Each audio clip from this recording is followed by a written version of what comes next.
What's going on, guys? It's Hi, and in this video we are going to address a point of auto detailing that I consider to be very important, and that is leather cleaning and conditioning.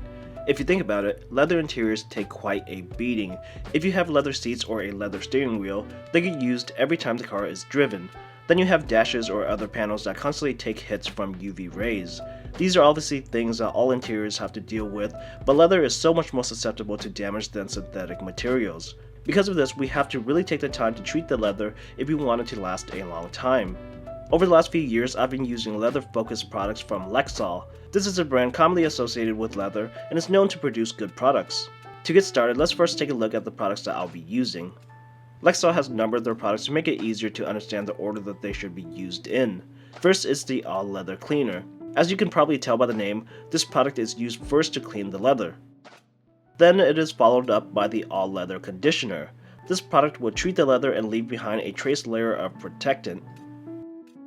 Starting off with the All Leather Cleaner, I personally apply some into a microfiber towel and massage it into the leather. I generally do not go too long or let my leather get too soiled, so they never really need a deep cleaning. Some minor wipes with the cleaner and a towel generally suffices. If you have really dirty leather, you may want to buy a leather brush or use something a little bit more abrasive. I would advise to buy a specific leather brush, as you can definitely cause some damage if you use something too stiff. Also, as with all never before used products, you should test it out in an inconspicuous area to make sure that the materials are compatible.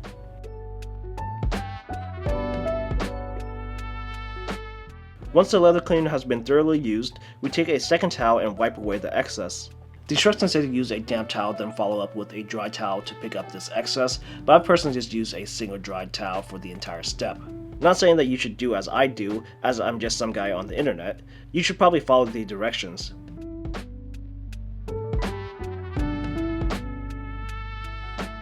Next, we move on to the All Leather Conditioner.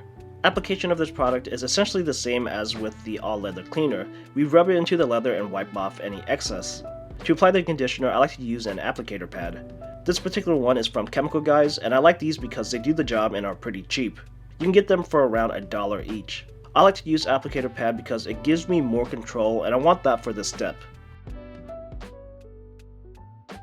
Once the conditioner has been applied, the instructions say to let it sit for a few minutes then wipe off any excess. This wait time is to allow the conditioner to soak into the leather. However, I find that the wait time is largely dependent on weather.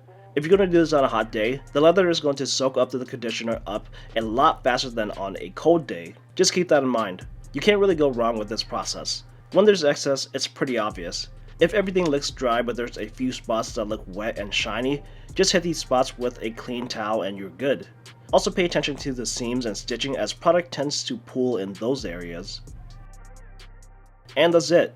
The process to clean and condition leather is fairly straightforward and easy. At least it is with this line of Lexol products. The only thing that I want to know is for you to do some research and find out what part of your interior is actually leather. With modern cars, there's a lot of materials that are used that may look like leather, but are actually some sort of synthetic material. Even in this Supra, there's a lot of surfaces that look and feel like leather, but it was confirmed that only the seats and steering wheel is actually leather. Applying leather products to non-leather surfaces may or may not damage them. There's no telling without testing, but this isn't necessarily something that I want to test in case the worst were to occur. Again, do a little research about the interior of your vehicle. I hope you've enjoyed this video. If you did, I'd appreciate it if you give it a thumbs up and share it around. Comment down below with any thoughts or questions that you may have. Don't forget to subscribe to this channel for more content.